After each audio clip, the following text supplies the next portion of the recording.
금쪽 상담소 오늘은요 문을요 시원하게 열어보겠습니다. 그렇습니다. 오늘의 고객님은 말이죠.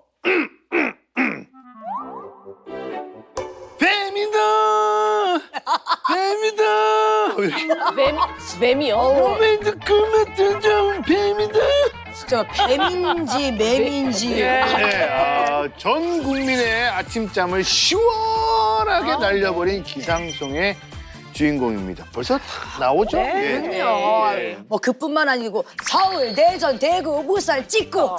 아, 전 국민이 다 아는 이 노래. 근데 오늘은요 해외 찍고 금쪽 상담소 찍고 이따가 대전 찍으러 갈 예정이신 아주 바쁘신 분이십니다. 행사의 여왕이시죠. 아니요, 근데 그렇게 바쁘신 와중에 자녀를 넷이나 두신 사남매의 엄마십니다. 다산의 여왕, 오늘의 고객님 멘탈 케어룸으로 입장해주세요.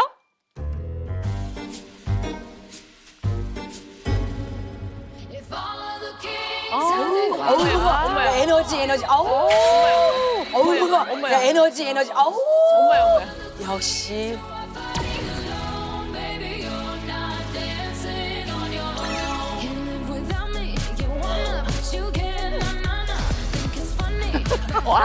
어깨 안 앉으시오. 행사의 여왕이에요. 아우. 오은영의 금쪽 상담소에 오신 고객님 환영합니다. 노래로 자기소개 해주세요. 서울, 대전, 대구, 부산 찍고. 날 따라 해본 미친 척하고 소리 질러요.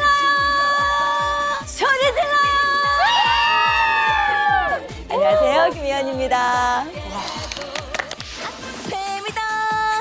뱀이다 몸을 조금만 또좀 뱀이다 놈의 뱀을 사로잡아 부질없는 일이에요. 내 님은 어디에 있나 서울에 있나 대전에 있나 부산에 있나 우리 텐션 올라올라 달라라 같이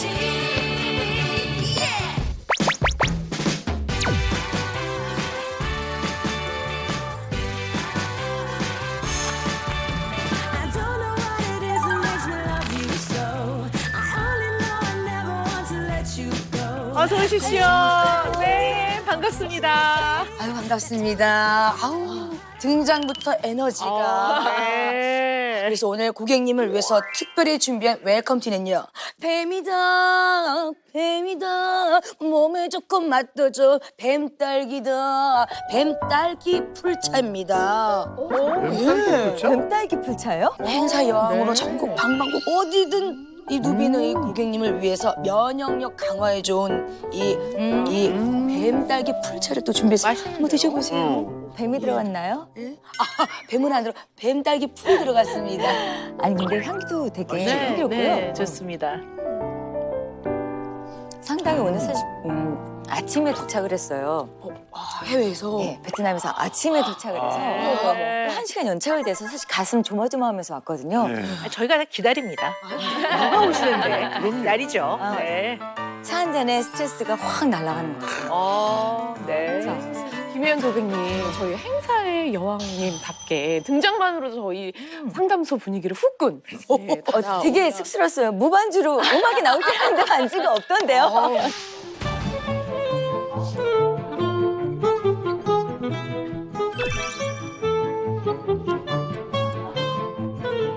이 행사를 얼마나 뛰어야 이 여왕 타이틀을 얻을 수 있나요? 글쎄요. 솔직히 제가 감히 말씀을 드리면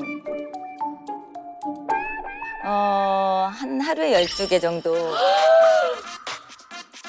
하루에 12개라는 행사가 사실은 쉽지는 않습니다. 아니 지역이 다 다를 거 그러니까 아니에요. 12개 어떻게 돼요, 12개가? 제 노래처럼 서울, 대전, 대구, 부산 찍고를 하면 12개를 찍을 수가 없어요. 그래서 12개를 다 안 되고 예를 들어서 만약에 서울 근교에서 서울 만약에 김포, 강화, 수원 찍고 비행기 타고 부산 갔다가 부산, 창원, 마산, 창녕 뭐 찍고 대구를 와서 대구, 구미 뭐 이렇게 김천 찍고 뭐 이렇게 올라오지 않으면 12개라는 행사가 가능하지가 않죠. 그때 당시는 가능했는데 지금은 아마 힘들 것 같습니다. 아, 뭐 시간적인 면도 그렇지만 체력적인 면도 지금은 그렇죠. 12개가 힘들 것 같아요. 네. 아하.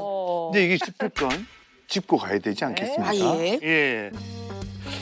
행사의 여왕인 동시에 다산의 여왕. 저 깜짝 놀랐습니다. 예.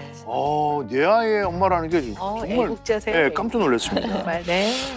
일명 김혜연의 다산 비법 파헤치기를 한번 해보도록 하겠습니다. 네, 어떻게 하면 가능성이 있을런지 오늘 한번 좀 배워보도록 하겠습니다. 오호. 일단 김혜연 고객님의 사남매 사진 먼저 오. 보고 가도록 하겠습니다.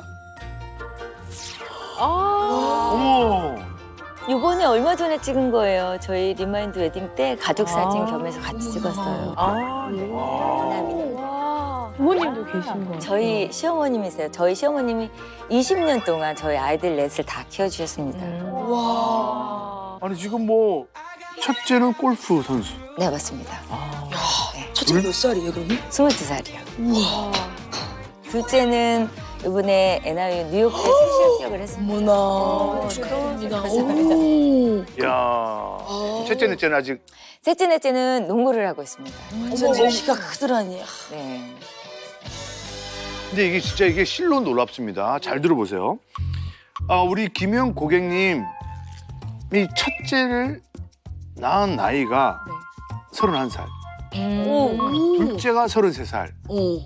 셋째가 38살, 그리고 넷째가 무려 40.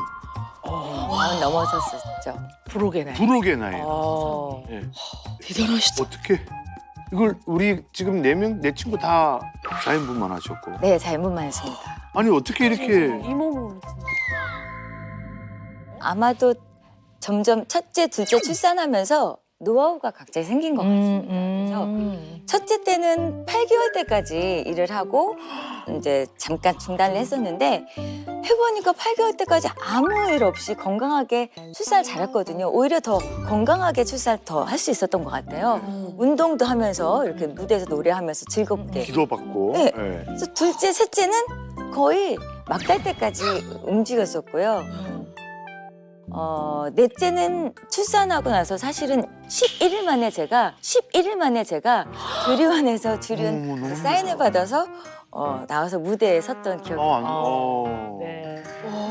좀 위험하죠, 선생님. 11일. 좀 충분히 회복을 해야죠. 근데 사람마다 조금 다른 것 같아요. 이게 개인마다 차이가 많이 나는 것 같아요. 그러니까 우리 혜연 씨는 임신 기간도 좀 수월하게 보내시는 것 같고 훨씬 아이를 잘 출산하시는 것 같고. 제가 첫 아이 때는 사실은 잘 참는 편이지만 스며시 나오는 눈물은 어쩔 수가 없더라고요. 아프니까. 너무 눈물이 나더라고요. 너무 서럽고 혼자.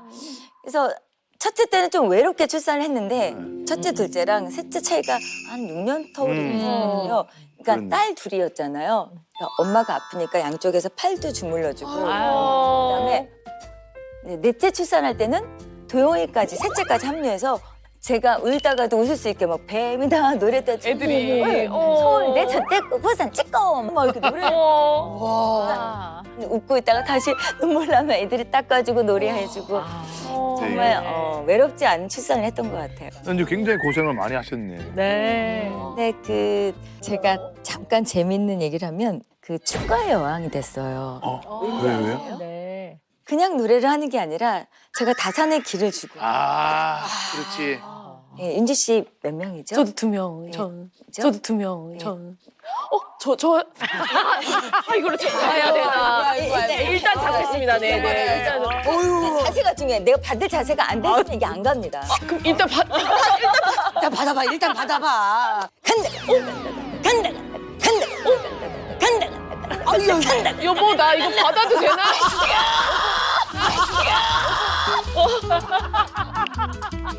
여보 나 받았어?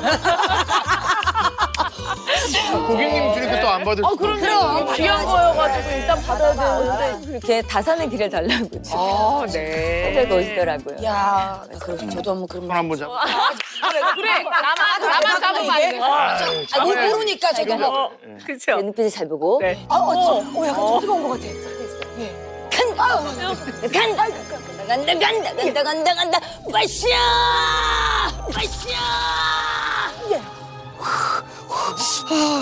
아 혹시 모르니까. 혹시 모르니까. 네. 노래 무대에서 노래하는 것도 에너지를 많이 그런 건 씁니다. 진짜 같아요. 귀여워. 네. 네. 아이고 기운이 너무 좋네요. 예. 어쨌든 꼭 필요한 요즘 시대 시대에. 우리나라에 정말 네. 꼭 필요한 기운인 것 같아요. 맞습니다. 네. 네. 자 우리 김혜연의 다산 비법 두 번째 얘기 좀 나눠보도록 하겠습니다. 아 네. 그거 굉장히 충격적입니다. 예, 왜요? 이런 질문을 좀 드려도 될지 모르겠지만 네. 김혜연 씨 사실 아이를 직접 키우지 않았다라는 얘기가 있습니다. 심지어 대리 모유설. 어머, 애를 이게 요새 왜 가능한 거야? 무슨 소리야? 애를 모유설이요? 놓고 대리운전은 들어오는데 대리 모유설은 내가 처음 들어보고 예. 절친 김지선 씨께 애기들을 좀 부탁을 해서 모유를 먹였다. 그거 아니거든요. 네. 사실은 초유서부터 모유를 먹이고 싶은데 모유양이 많지 않았어요. 근데 이제 마침 저희 그 둘째하고 이렇게 그 출산 시기가 비슷했던 거예요. 근데 네. 지선 씨는 모유양이 되게 많아질 때였고 솔직히 말해서 괜찮아요. 지선 씨가 본인 입으로 얘기했으니까 젖소부인이라고 할 만큼 전량이 모유양이 너무 많았던 거예요. 복이다, 복. 예. 근데 이제 저희 조리원에 이제 놀러 왔는데 완전히 풀어가지고 이게 젖이 아프잖아. 풀면 엄청 아파요. 안 짜내면 너무 아프거든요. 네, 네. 그러니까 본인은 좋은 일도 하고 이제 시원하게 이렇게 짜낼 겸 모유를 직접 수유를 해줬어요. 어머. 모유를 직접 수유를 하고 또 한쪽은 짜놓고 아, 그리고 돌아갔습니다. 아, 이거 우리 아니 근데 저기 뭐 그거는 맞는데 네. 제가 출산만 하고 그냥 다 이렇게 남을 통해서 아기 키운 건 아닌데. 아니 그러니까 그럼요. 오해였던 걸로. 네, 분명하게 말씀드립니다. 아닙니다. 네, 아닙니다. 네, 자 그럼 우리 김혜영 고객님께서는 과연 어떤 고민으로 금쪽 상담소로 찾아주셨는지 영상으로 먼저 확인해 보겠습니다.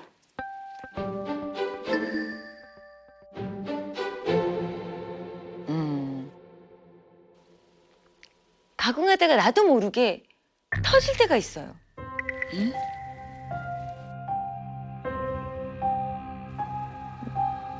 내가 뭐 하고 산 거지? 내 자신은 없는 것 같고. 나는 나름대로 열심히 이렇게 우리 가족을 위해서 열심히 이렇게 뛰고 왔는데 돈을 벌고 왔는데 엄마 갔다 왔어? 라는 말 한마디 없이 그냥 이렇게 눈만 쳐다보면 그런 것도 너무 섭섭하고요. 나는 언제든지 ATM기야. 엄마는 그냥 자동으로 누르면 나오는 거 아니야? 이렇게 생각할 때 너무 힘들고. 저희 남편도 결혼해서는 행사비가 얼마야? 라는 걸 물어보지 않았는데 지금은 행사야? 방송이야? 왜냐면 방송이랑 행사비가 다르거든요.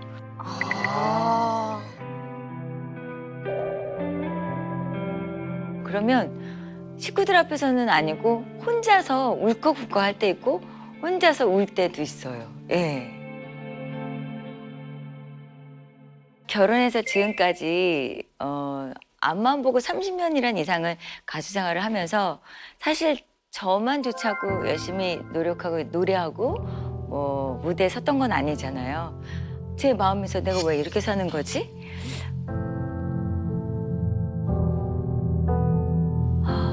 정말 자괴감에 어느 순간에 한계가 온 거예요. 근데 내가 만약에 진짜 워킹맘 아니고 혼자 이렇게 살아서 가수 생활만 하고 이렇게 가수 김혜연으로만 살았다면 그보다는 더 편하게 살지 않았을까라는 생각도 들어요.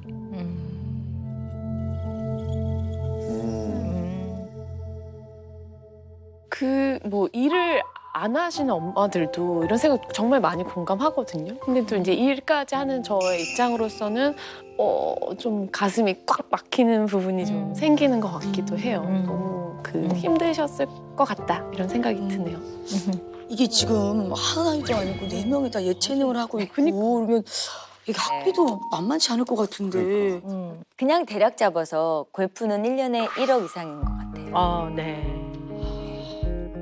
민지 같은 경우는 이제 미국을 가면 뭐 또 꽤 많이 들겠죠. 그리고 셋째, 넷째는 개인적으로 뭐 트레이닝도 받아야 네. 되고 개인 레슨도 받아야 되고 그것도 어마어마하더라고요. 네. 저희 한 달에 들어가는 고정적인 생활비가 있지 않습니까? 근데 그게 규모가 사실은 뭐 이렇게 생각했던 것보다 작지 않습니다. 네. 그러다 보면 정말 111?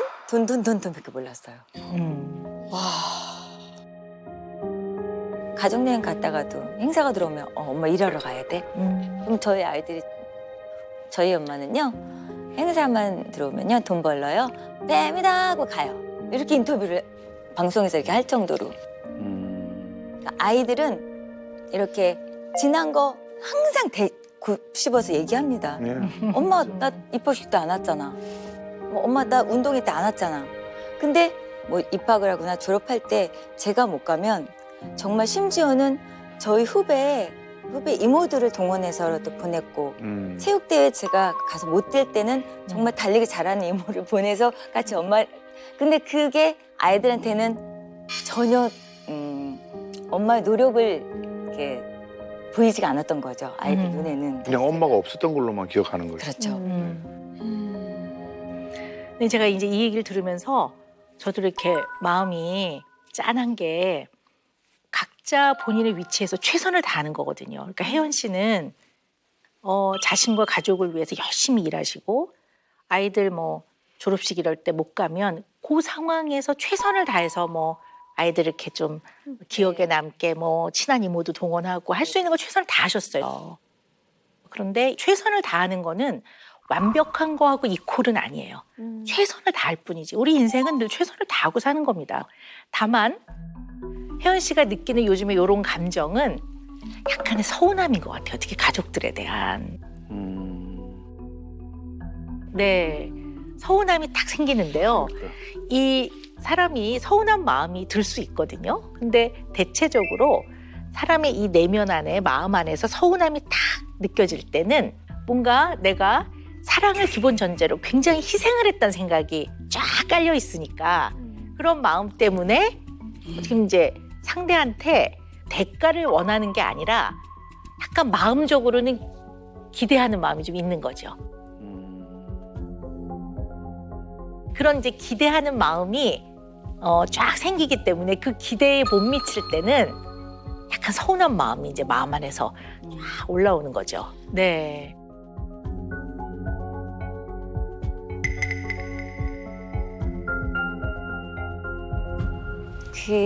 맞습니다. 제가 예를 들어서 이게 제가 이제 막 열심히 하고 왔잖아요. 그러면 아이들이 아프거나 시어머님이 편찮으시면 저희 남편서부터 벌벌벌벌해서 응급실에도 갈 만큼 가는데 내가 조금 아프다 그러면 병원 가봐 빨리. 이게 다라는 거죠. 그래서 이런 게 섭섭함이 이제 조금씩 하나씩 쌓이더라고요.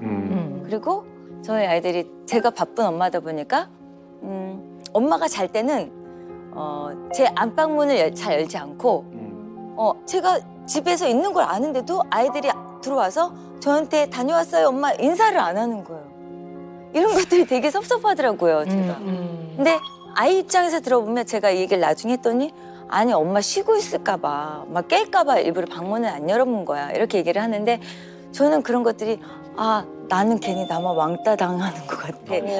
그런 느낌.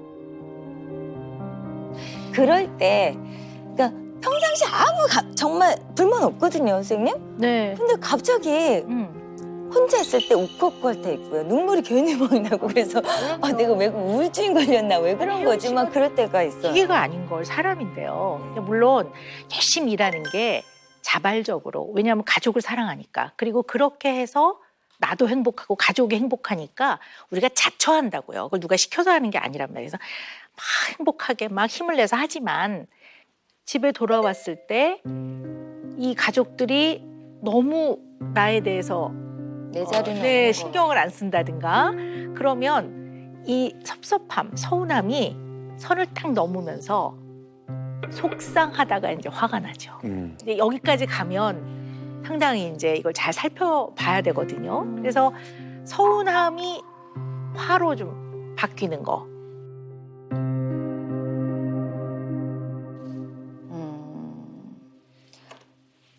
화가 날 때도 있었던 것 같아요.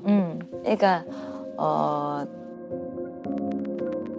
모든 사람들이 댓글에나 아니면 만나면 아이고 애 넷나냐고 수고는 했어. 뭐 낳기만 했지 시엄마가 다 키워줬잖아. 뭐 이렇게 말씀하실 때 네 그럼요. 저희 시어머니가 안 계셨으면 제가 어떻게 이렇게 활동해요. 그럼요.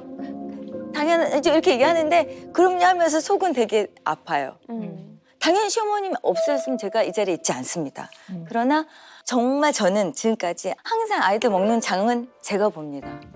아이들 먹을 거 항상 놓고 뭐 그리고 아이들 학원 할머니가 어떻게 아십니까? 학원서부터 아이들 운동 스케줄서부터 이런 스케줄 모든 걸 다 제가 전화하고 이렇게 짜는데 물론 제가 집에는 없는 시간이 많죠. 그런데 저는 그냥 아이를 그냥 낳기만 한 엄마다라는 얘기를 너무 많이 듣습니다.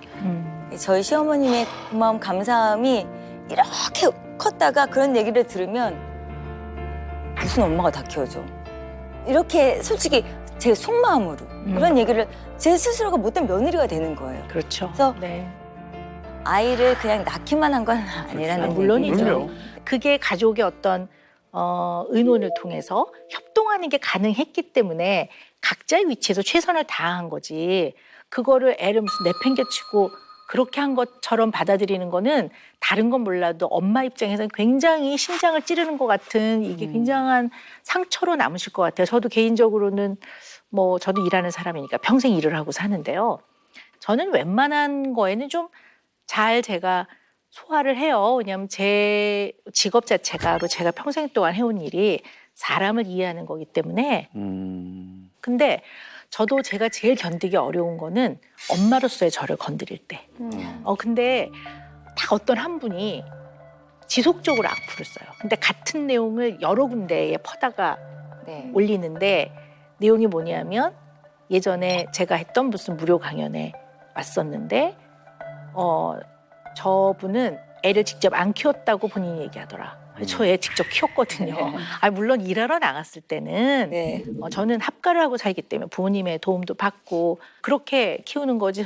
일 딱 끝내고 집에 오면 손만 닦고 그다음부터는 육아. 네. 네, 그리고 일이 없는 날은 하루 종일 아이랑 시간을 보내고 나름의 최선을 다하는 이제 그런 삶인데 정말 찾아가서 아니거든요. 이렇게 하고 싶더라고요. 다른 거는 정말 안 그래요. 근데 그거는 정말 폐부를 찌르는 네. 맞습니다. 굉장히 아프고 견디기가 어렵더라고요.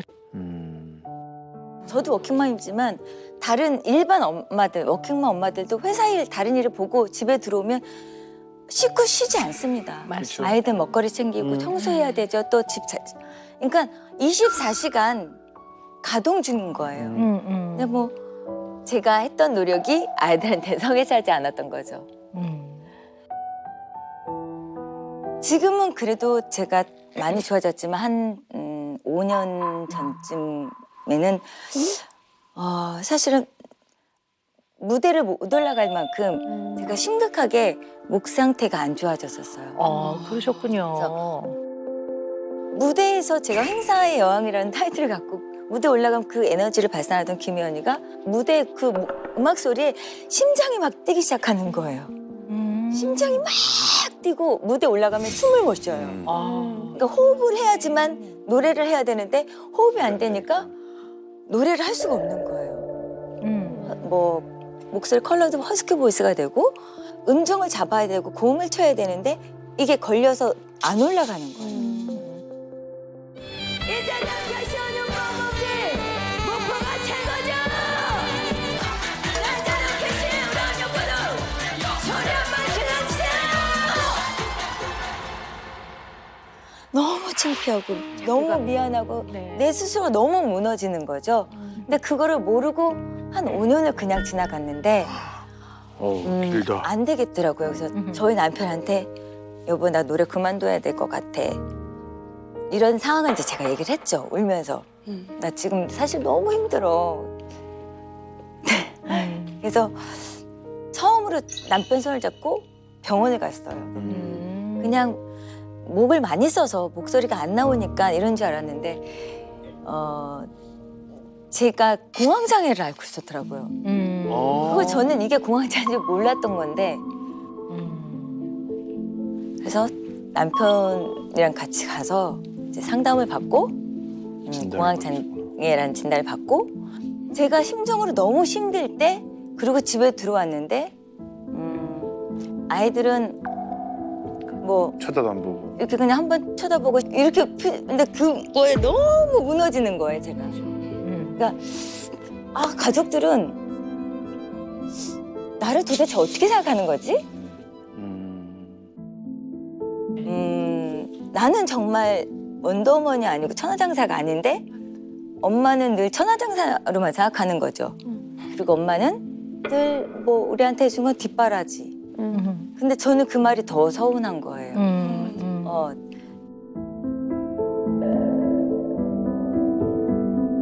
저는 굉장히 그때 혜연 씨한테는 인생의 위기였던 것 같아요. 네. 4, 5년이 너무너무 힘들었어. 네. 근데 지금은 좋아지셨어요? 지금 아직까지는 이제 무대 올라갔을 때 좀 안정제를 좀 먹고 올라가긴 합니다. 그러면 어떤 호흡을 하니까 제 컨디션의 80%는 올라온 것 같아요. 아까 하시는 것보다 그게 80%라면 네, 네, 다행입니다. 아니 근데 이러한 이제 서운함들이 있을 수 있는데 특히 이제 워킹맘들이 느끼는 이 서운함을 더 극대화시키는 요인이 있습니다. 서운함을 극대화시켜. 뭐냐면요,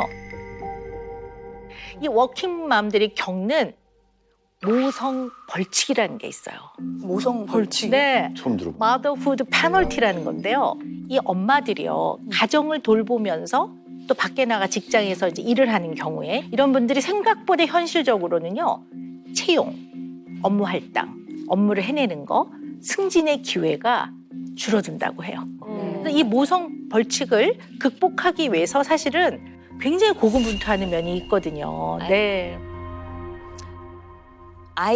여자 가수들은 특히나 결혼을 하거나 아이 출산을 하면 가수 생활을 접어야 되었었던 그때가 있었던 것 같아요. 그러니까 인기가 떨어지고 아무래도 팬층이 남자 팬들이 많았는데 이제 팬층도 떨어지고 그러다 보면 행사 무대에서도 나를 잘 안 부를 것이고 저 임신했어요라고 하면 야 뭐 평생 노래할 건데 뭐 무대에서 뭐 그렇게 지금까지 이렇게 만삭 때까지 노래해 이런 얘기 듣기 싫어서 의상도 제작을 해서 입었고요. 의상을 뭐랄까 빤빤한 이렇게 그 천 같은 거를 대요. 그러면 배가 커버가 돼요. 앞에서 노래할 때는 패치코트 비슷하게 이렇게 되는 거죠. 네. 신데렐라 옷처럼. 그래서 네네네. 긴 롱을 입고 뭐 둘째 때는 유리구두라는 노래를 부르면서 노래를 했었는데 내 나이에 아이 넷의 엄마인데 아유 저렇게 퍼진 아줌마 같은 아줌마가 올라와서 노래하네 이런 얘기 듣기 싫어서 무던히 되게 많이 노력합니다. 새벽 2시에 와서 운동하는 거는 뭐 비일비재고요. 모든 것들이 조금 예전의 노력에 2배 안 되고요. 한 3배, 4배, 5배 정도는 해야 될 것 같아요.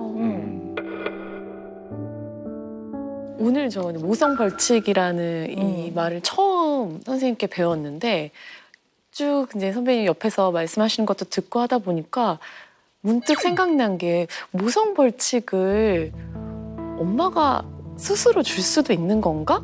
이런 생각이 갑자기 들었어요. 왜냐하면은 이제 첫째를 가졌을 때 이미 그 작품을 출연하기로 얘기를 해놓은 상태였어요. 계약서 도장은 아직 안 찍었고. 근데 너무 바라던 아기고 너무 기쁜 일이고 너무 축하받아야 될 일인데 제가 그 말을 못 하겠는 거예요. 제가 이걸 말을 하면 그때는 뭔가 그 작품을 못 하게 될까 봐 혹은 현장에서 나 때문에 뭔가 지연되거나 뭔가 사람들이 은지 씨 때문에 조금 배려해야 될 만한 상황이 자꾸 발생할까 봐 실제로 또 나중에 이제 작품 중간에 임신 소식이 이제 밝혀진 거예요. 저는 그러면 다음날 현장에 갔을 때 축하한다고 이렇게 얘기가 들려올 줄 알았는데 그럼 촬영을 이제 밤에를 어떻게 하는 이렇게 하시는 말씀을 들은 거예요, 제가. 그래가지고 너무 속상하더라고요. 네. 윤지 씨 얘기를 제가 들으니까 저희 가수들이 가장 중요한 무대가 연말에 시상식이에요. 네. 근데 제가 그때는 이제 미리 가르쳐주면 어떻게 준비가 되겠지만 그때 발표를 하잖아요. 그렇죠. 근데 제가 12월 6일 날 출산을 했는데 근데 당연히 제가 조리원에 있으면 시상에 올라갔다가 또 빠지겠죠. 그래서 절대 사무실에서 나 애기 출산 한참 전에 하고 쉬고 있다라고 얘기해라. 조리원에 있다는 얘기 하지 말아라. 이런 얘기를 한 적이 있어요. 네. 그래서 제가 다행히 그때 올해의 가수상을 받게 됐죠. 아유, 네. 그러니까 우리 뭐 혜연 씨도 일단은 가장 중요한 게 또 아이들이 넷이나 되고 그러니까 어떻게 하면 잘 키울까, 이 가정을 어떻게 잘 꾸릴까 하는 이제 그런 마음에 이 일하는 여성들이 많이 겪는 이 모성 벌칙을 극복하고 워킹맘으로서 정말 최선을 다해 살기 위해 굉장히 노력을 하셨던 것 같아요. 근데 그러다 보니까 어떤 경우는 너무 지나치게 열심히 하면서 몰두를 하는 거죠. 그러다 보면 양육 죄책감이 또 생기죠. 양육 죄책감이 또 생기죠. 이제 양육 죄책감이 있는 부모가 흔히 하는 실수 중에 하나가 그 미안함이 늘 밑면에 깔려 있으면 자식에게 지나치게 허용적일 수가 있어요. 그래. 미안하니까 좀 들어주는 거죠. 들어주지 말아야 될 때, 에이, 그냥 평소에 미안하니까 이렇게 들어주게 되는 건 이제 허용적이라고 표현을 하는 거죠. 내지는 자녀들에게 과잉 보상을 해줄 때가 많아요. 예를 들면 맞습니다. 어릴 때는 크고 비싼 장난감을 사준다든가. 그럼 사실 장난감은 가지고 놀아야 되는데 그냥 장난감을 사주는 행위에 과잉 보상을 해주게 되면 사실 이제 비싸고 큰 장난감을 사줄수록 더 많이 놀아준 것 같고 더 많이 사랑해준 것 같고 그러니까 되게 이제 원하는 걸 다 해주면 좋을 것도 같지만 집안의 경제 사정을 잘 고려해서 어떤 건지 아이들 조율을 좀 해야 되거든요. 그러니까 한계 없이 내지는 제한 없이 돈으로 사줄 수 있는 거 해줄 수 있는 거 다 해준다. 이제 이렇게 되면 이게 이제 약간 과잉 보상이라고도 할 수가 있죠. 네. 근데 선생님 말씀을 들으니까 셋째 넷째가 농구를 하면 농구 대회를 하는데 초등학교 대회를 엄마 아빠들이 다 따라다닙니다. 그래서 다른 사람들은 엄마들이 오는데 제가 못 가면 대신 다른 거 도우가 좋아하는 먹을 거나 뭐 이런 네. 거를 용돈을 주고. 네. 네. 볼 하나에 얼마 이렇게 그런 네. 뭐 운동하니까 뭐 빵도 사놓고 그러다 보니까 저희 큰아들이 어릴 때 수아비만으로 너무 빵을 많이 먹어서. 체중이 많이 나갔던 거예요. 그때 수아비만으로 이미 뼈 성장이 다 끝났던 거예요. 아하. 그래서 이미 지금은 키가 77 정도 되기 때문에 작은 키는 아니지만 농구 선수로는 작은 키이기 때문에 지금 꿈을 접어야 되는 상황이 됐어요. 그것 또한 아이한테 너무 죄책감이 된 거죠. 그럴 수 있죠. 근데 좀 어떻게 보면 혜연 씨는 자녀들에게 마치 편도 1차선 그 길밖에 없는 길을 쫙 타고 내려오는 것처럼 원웨이 공급을 해주는 양육을 하셨던 것 같아요. 그러니까 자녀들한테 미안한 마음 때문에 아이들이 원하는 거 하고 싶어 하는 거, 특히 교육받고 싶어 하는 거에 대한 최선을 다해서 경제적인 뒷바라지를 해주는 원웨이 여기에만 좀 몰두된 면이 없지 않아 있다고 보는 거죠. 그래서 이런 이제 원웨이 공급 양육을 해주다 보면요 빈틈이 좀 생겨요. 이 빈틈 어려움이 좀 어떤 점이 있으셨는지 우리 김현 씨 이야기를 좀 더 들어볼 필요가 있을 것 같아요.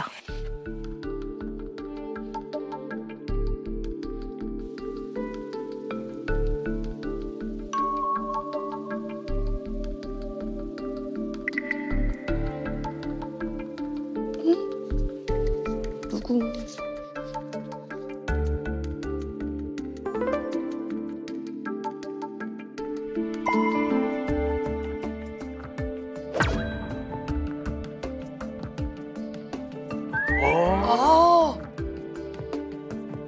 아 이쁘다. 쑥스러워하는데 우리 딸.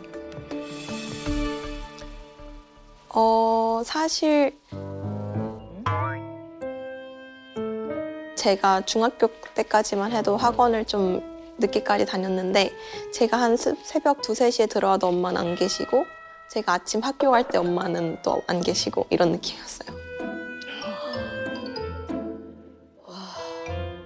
엄마는 이제 졸업식, 입학식 때 오시는 게 좀 바쁘셔가지고 아빠가 오시거나 할머니가 오시거나 할 때도 많았어요. 그래서 어렸을 때는 한 몇 달은 엄마만 안 왔어, 나만 안 왔어, 할머니만 왔어 이러긴 했죠.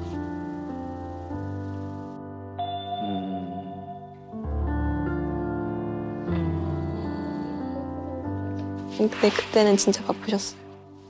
그러다 보니까 민지가 어렸을 때 엄마 아빠를 너무 깜짝 놀라게 한 적이 있어요. 누가 쫓아와요. 누가 칼로 위협해요. 누가 쫓아와요. 누가 칼로 위협해요. 어머, 정말? 어머, 어머나. 맨날 집 앞에서 자기 기다려요. 막 이런 얘기를 하니까 저희 너무 무서웠잖아요. 무섭지.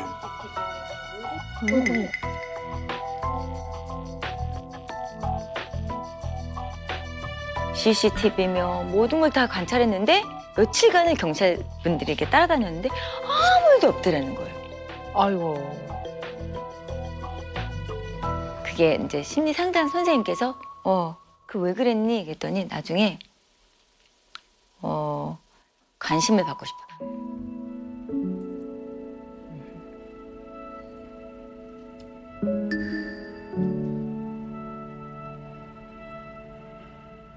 항상 제가 제인처럼 느끼게 하는 게 아이들이 필요할 시기에 엄마가 옆에 못 있어줬죠.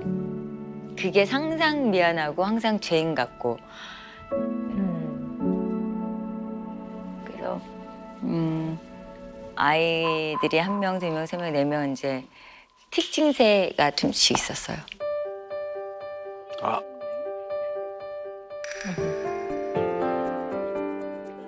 셋째는 아직도 머리를 이렇게 꽈요.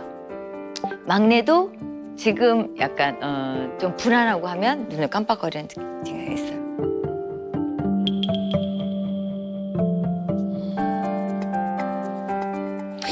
도영이였나요 그때가? 도영이 심리검사 그때 처음 했는데 너희 가족을 모두 다 그려 그랬대요. 할머니도 그리고 심지어는 그 나가 있는 누나도 그리고 했는데 저만 안 그린 거예요. 그래서 왜 엄마를 빼놨어?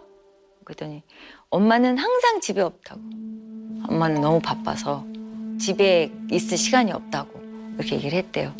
아이고, 했구나.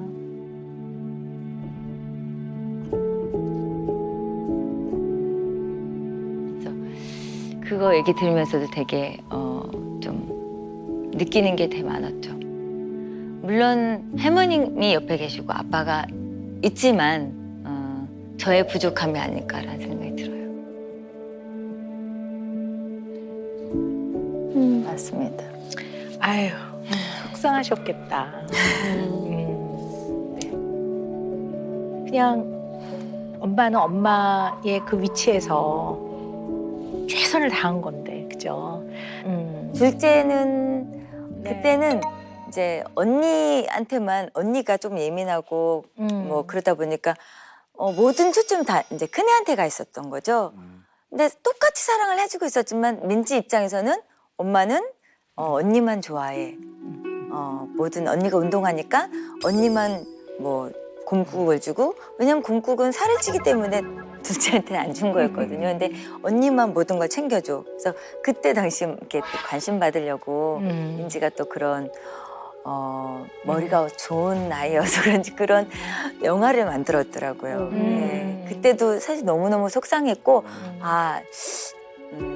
아이의 육아 방법을 공부해야 되는구나라는 생각을 그때 했었던 것 같아요. 네. 셋째, 넷째 같은 경우는 아직도 운동을 하는데 셋째는 본인 머리를 이렇게 까요. 네, 네. 예.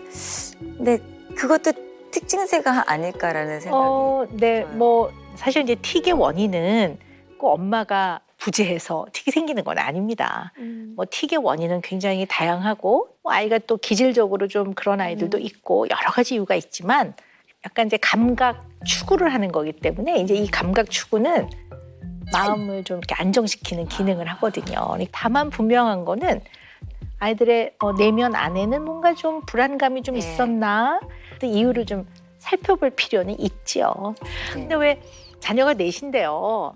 깨물어서 안 아픈 손가락 없다 그러는데요. 그래도 좀 더 좀 이렇게 눈이 가고 좀 마음이 가고 좀 더 안쓰럽고 하는 자녀가 좀 있거든요. 좀 더 네. 더 미안한 자녀. 큰애가 제일 제게는 나쁜 손이에요. 민지나 둘째, 셋째, 넷째는 형이 생기고 동생이 생기고 언니가 있고 하는데 고은이는 혼자였어요. 그러니까 고은이는 시어머님이 키워주시지 못했고 처음에 그 도우미 이모님의 손을 빌려서 어머님의 마음으로 이렇게 키워주셨는데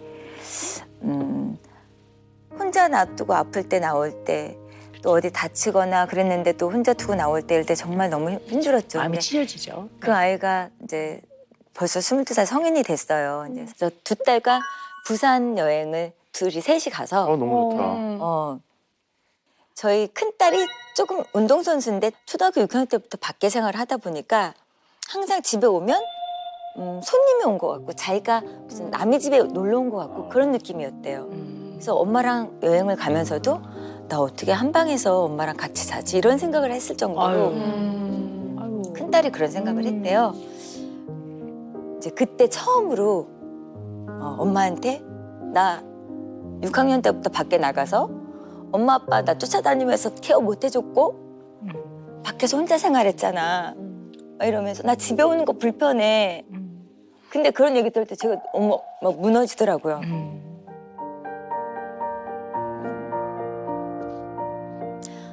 정말 진짜 해준 게 없구나. 근데 제가 거기서 눈물이 막 쏟아지니까 그때 얘기를 하게 되더라고요. 우리 은희 너무 미안해 엄마가. 그랬더니 제가 또 뽕뽕 너 사과하고 하니까 저희 딸이 또 아니야 엄마 내가 잘못했어 해서 저희 뭐 그때 완전히 네. 새로운 계기를 만들었죠. 그러니까 이제 집보다는 밖에 나가서 이제 훈련하고 바깥 생활을 많이 하니까 네. 집이 싫은 게 아니라 좀 어색한 거지. 같이 한 경험과 공유한 시간이 많지 않으니까 친하지 않은 거죠. 네, 싫어하는 건 아니에요. 네, 그러다 보니까 어색한 거죠, 좀. 네. 그러니까 저도 이렇게 고객님처럼 이제 결혼하고 애 쌍둥이라고 해서 갑자기 어디서 그런 책임감이 나왔는지 돈을 많이 벌어야 된다. 첫 자식 굶기면 안 된다. 그래서 일을 무지하게 했던 적이 있었어요. 그런데 또 그때 또 촬영 때문에 또 브라질을 한번 갔다 온 적이 있었는데 10일 동안 갔다 온 적이 있었는데 브라질까지 갔다 와서 딱 집에 들어왔는데 그때가 애들이 한 두 돌이 좀 안 됐었거든요. 정말 오랜만에 보는데 애들이 뒷걸음질 치는 거예요.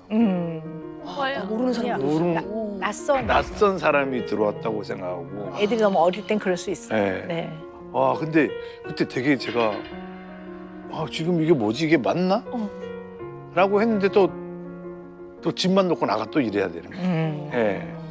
약간 좀 김혜연 고객님처럼 노력하죠. 예. 왜냐면 지금 제가 이제 나이가 50대가 넘고 그래도 그때보다는 제가 조금 제 시간을 이제 쓸 수가 있잖아요. 제가 제 마음대로 좀 이것 좀 이쪽으로 옮기고 좀 여유를 가질 수가 있는 이제는 그 자리가 와서 좀 아이와 함께 하고 싶은데 아이들은 이제 저랑 같이 함께 해줄 시간이 없는 거죠. 친구들이랑 노는 걸 더 좋아하고 친구들이랑 여행 가는 걸 더 좋아하고 그러다 보니까 저는 그거를 하소연을 못 해요.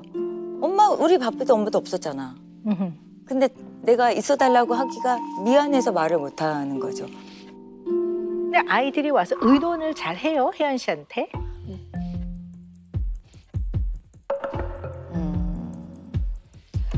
글쎄요. 그렇게 저한테 힘든 얘기를 많이 안 하는 것 같아요. 네. 저는 사실 스타일이 엄한 엄마였어요. 그래서 넷 모두 다 아빠만 좋아하는 것 같고 저는 그냥 이제 옛날 콩쥐파츠처럼 계모인 것 같은 느낌이 드는 거예요. 네. 아이들이 조금 어려워하는군요, 엄마를. 네. 아빠한테는 되게 친구처럼 편하게 대하는데 엄마는 되게 엄마한테는 좀 어려워. 잘하려고 하고 좋은 모습 보이려고 하고 막 이렇게 하더라고요. 제가 좀 커서 둘째 같은 경우는 뭐 이제 앞으로 진로에 대해서 엄마가 그런 얘기를 하죠. 뭐 네가 하고 싶은 거는 엄마가 이 무대에서 너가 멋진 여자가 될 때까지는 뒷바라지 해줄게. 네가 하고 싶은 거 멋진 거 다 해. 네가 열심히 시간을 허비하지 않고 했으면 좋겠어라는 대화를 하죠. 그러다 보니 딸한테 그냥 네가 열심히 하는 만큼 엄마는 항상 난 병풍이 될게라는 얘기를 항상 했었던 거고. 네. 아니 근데 말씀을 들어보니까요. 이렇게 눈에 확 띄는 게 있는데요.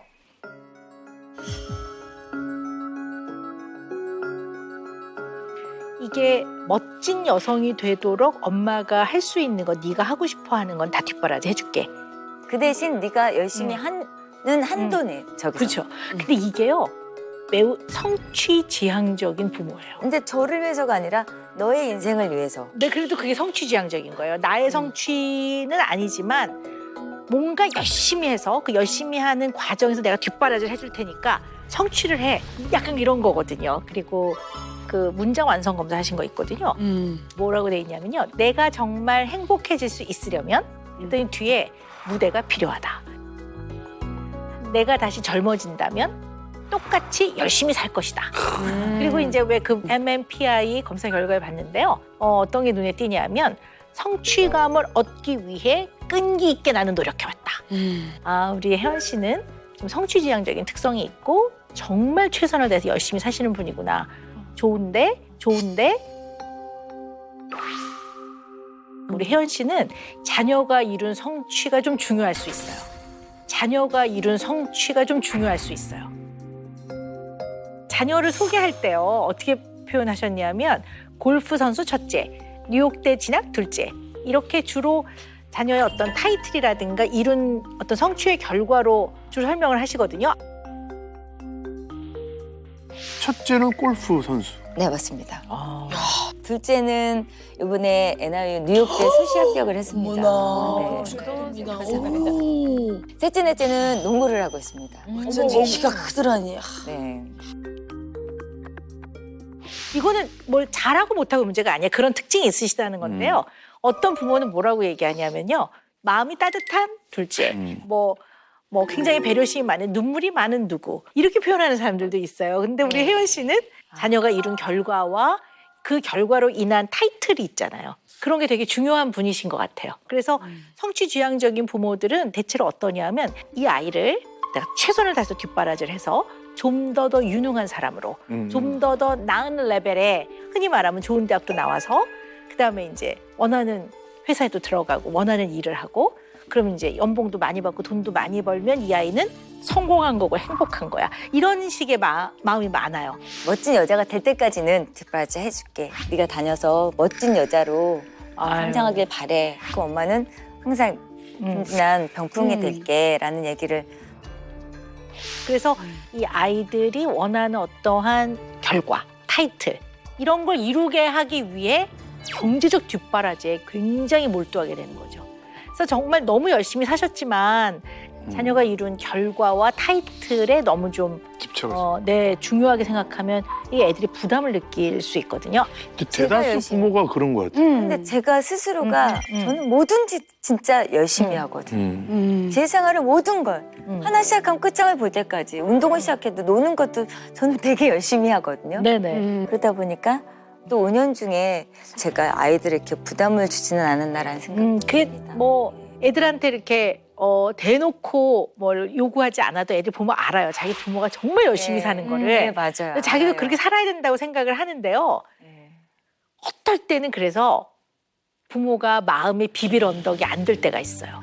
이렇게 엄마가 고생하면서 내 뒷바라지를 해주는데 나도 그렇게 해야 되지 않을까? 이런 마음이 좀 있을 수 있어서 칭얼대거나 약간 힘든 얘기를 뭐 해봐야 짤없고 얄짤없고 그럼 이제 다음부터는 어차피 힘든 얘기 해봤자 이렇게 되면 아이들이 중간 과정에서 마음을 좀 비빌 언덕이 좀 없는 경우들도 좀 없지 않아 있지요. 그래서 이제까지 걸어오셨던 삶을 한번 이렇게 되돌아본다는 시점에서 본다면 편도 1차선 같은 삶을 사셨기 때문에 어쩌면 아이들한테 있어서 엄마는 돈이 필요할 때 가서 의논하는. 그러면 이제 경제적인 지원이 필요할 때 가장 먼저 떠오르는 건 엄마인 거지. 네. 자녀와의 어떤 단단한 끈이 경제적 지원으로만 많이 연결돼 있으면 문제가 생기겠죠. 왜냐하면 성인이 돼서 더 이상 부모의 경제적 지원이 많이 필요 없어. 내지는 자기가 돈을 벌어. 그러면 부모하고 소통할 수 있는 거리가 되게 없어지는 거예요.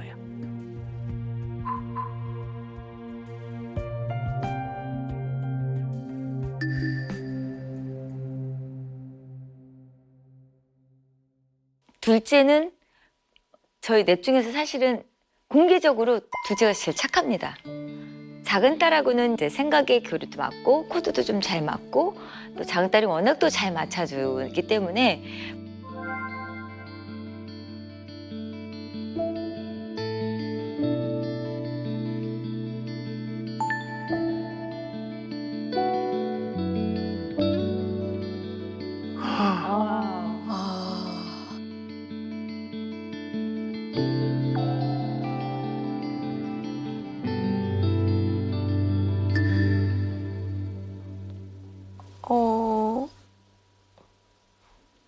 특별하게 나 힘들어라고 말한 적은 없던 것 같아요.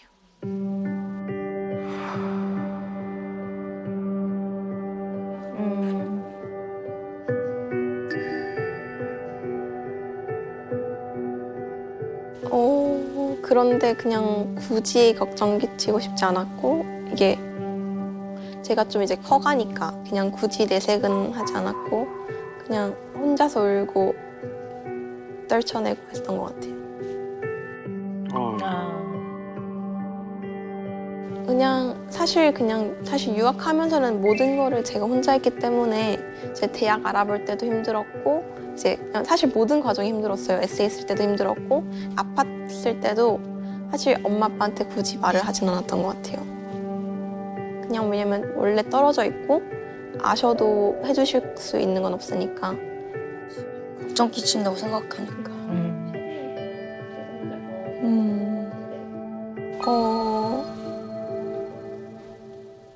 내가 왜 여기 와 있는 거지? 잘하고 있는 건가? 이런 생각을 많이 했죠. 아이고.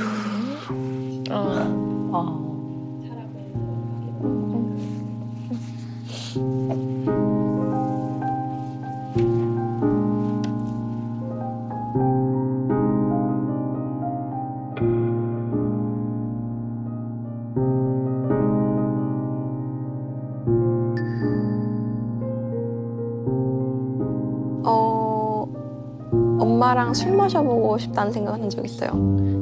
와인 한 잔 마시면서 그냥 서로 속마음 얘기해보고 싶긴 해요.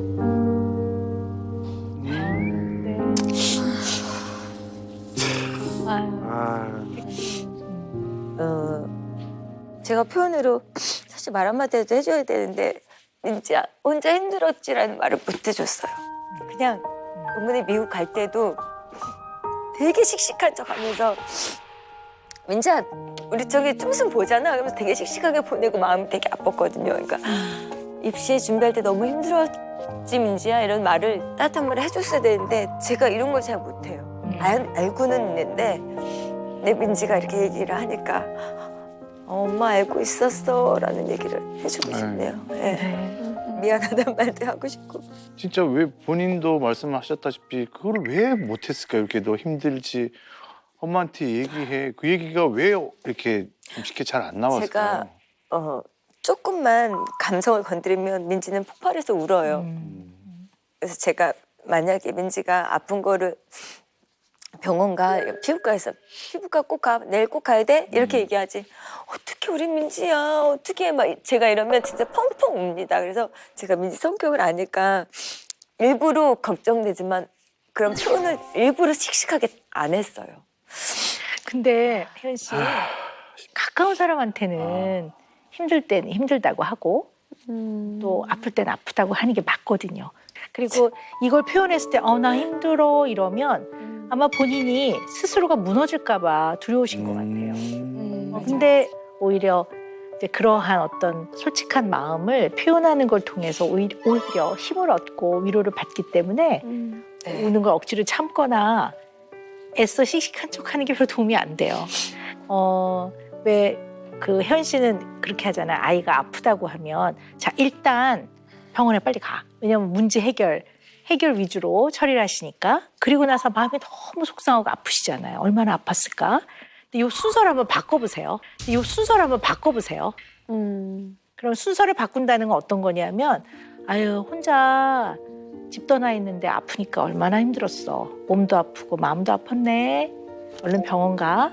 이게 순서를 바꾸는 건데 이게 생각보다 쉽지 않아요. 그러면 혜연 씨는 어떻게 하는 게 맞냐면요. 야 빨리 병원 가. 빨리 안 가면 덧나니까 빨리 가. 그 뒤에 붙이는 거예요. 아유 집 떠나서 아프면 너무 속상하지. 너무 힘들지. 아유 힘들었겠다. 요거를 한번 표현을 연습을 해서 표현을 많이 해보신다면 정말 자녀는 그걸 원해요. 이제 자녀들이 많이 이제 성인이 돼서 더 이상 뭐 업어주고 먹여주고 하는 그런 보육, 양육은 안 하시지만 여전히 부모는 성인이 된 자녀 앞에서도 부모의 역할을 늘 고민합니다.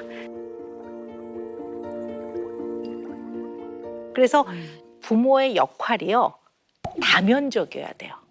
그러니까 멀티디멘저널 해야 된다고 저는 표현을 하는데요. 이게 뭐냐면 5가지 꼭 기억을 좀 하셔야 될 것 같아요. 일단 자녀의 안전한 삶을 잘 책임질 수 있는 보호자 역할. 네. 이게 부모의 되게 중요한 역할입니다. 2번째는요. 힘들 때 기댈 수 있게끔 심리적인 안정감을 주는 역할도 해야 돼요, 부모는. 네. 3번째는 경제적으로 지원을 하는 역할. 또 4번째는요. 이 부모를 통해 타인을 이해하는 것들을 배워나가기 때문에 사회화 교육도 시켜야 해요.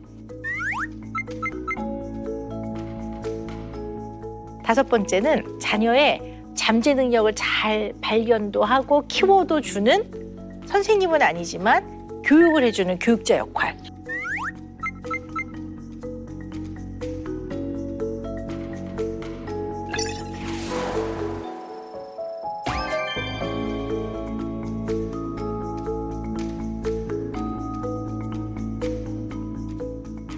이런 말씀을 드릴 때마다 아유 너무 부담을 드리나 하지만 우리가 또 알고 또 노력을 해나가는 거니까요. 근데 실제로 이렇게 말씀으로 하셔서 그렇지 이미 부모님들은 다 하고 계시죠. 다 하고 계시죠. 그렇죠. 대체는 다 하고 부모님 계시죠. 대단하다. 네. 다 하고 있지만 부족하죠, 늘. 네. 그래서 절대 무너지지 않으니까 네, 두려워하지 마시고 그런 표현을 좀 많이 하셨으면 좋겠어요. 네, 박사님 이제 김혜영 고객님께 내려주실 오늘의 은영 매직은 네. 무엇일까요? 혜연 씨에게 드리는 은영 매직은요. 엄카는 제한, 엄사는 무제한. 이게 약간 운율을 살린 건데 엄카는 뭐냐면 엄마 카드. 네, 무조건 경제적인 거에서 혜연 씨 이제까지 엄마가 알아서 해줄게 였거든요. 다만 경제적인 면에 있어서 이제는 엄마가 여기까지는 해줄 수 있어. 그 다음에는 너희들이 좀 방법도 찾아보고 알아보렴. 이렇게 하시라는 얘기죠. 그래서 좀 어느 정도 너무 갈아넣지 마시고 이제 제한을 좀 두는 것도 의논을 해보시라는 얘기고요. 그러나 엄마의 사랑은 무제한. 자, 잊지 마시라고 저희가 굿즈를 준비했습니다. 너무 예쁘네요. 네. 그래, 갈아 넣지 마셔야지. 네. 그죠? 그러니까요. 건강을 지키셔야죠. 제가 제 스스로를 더 건강하게 잘 챙겨서 네. 저희 아들, 딸 4명 부모님, 남편한테 잘하는 그런 사람이 되도록 하겠습니다. 네. 특히 건강을 잘 챙기셔서 오래오래 뱀이다 이 노래 좀 해주시기를. 노래 너무 잘하시는데요? 네. 네, 세상 속 모든 고민을 속 시원하게 풀어드리겠습니다. 오은영의 금쪽 상담소로 많이 많이 놀러 오세요. 놀러 오세요.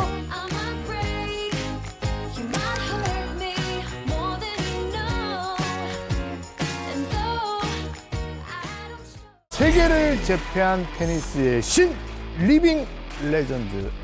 안녕하세요. 오리온 테니스단 감독 이영택입니다.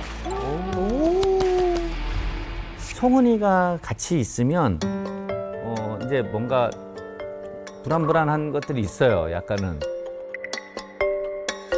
좀 약간 반항적인 부분들도 있고. SNS에다가 뭐 해서 가족이 이렇게 된 거 뭐 올리고 그러면 자기가 이렇게 막 나오는 거를 또 싫어하더라고요. 방에서 아예 또 나오질 않고. 뭐 송은이 속마음도 사실 잘 모르고.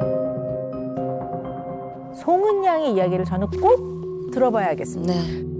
이건 아빠가 인정하시진 않는 건데 저를 인간적으로 좋아하는 게 아니라 그냥 딸이라서 제발 것 같아요. 관계를 돌리기에 너무 늦은 거 아닌가? 채널 A